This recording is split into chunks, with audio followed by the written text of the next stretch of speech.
Mga farmers, no? Good morning. Yan na, kumakain na yung dalawa nating lalaking patining.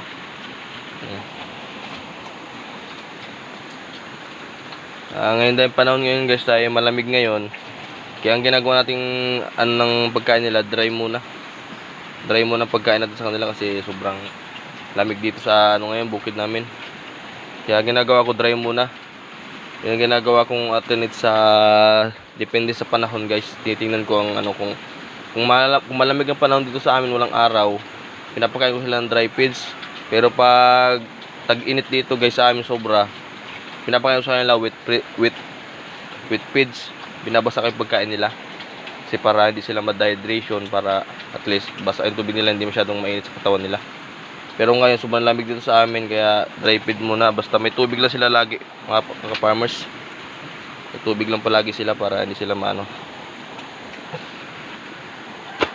Yung kasi guys, yung tubigan ko na sa kanila, ginawa nila doon, sinira lang nila mga farmers. Sobrang lakas na nila. Sira nila.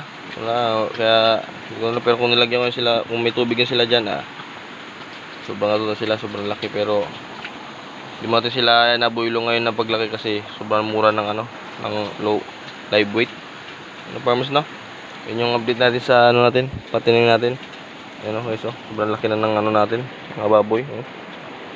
Mga farmers, tangkad dito mga farmers, taas na. Mga 50 mga 60 plus ng bigat nito guys. Tubig lang guys. So may tubig lang sila guys bago kumain, para di sila maano. Farmers, no? Ilang natin update sa dalawa nating patining. Yun lang, happy farming, fish out.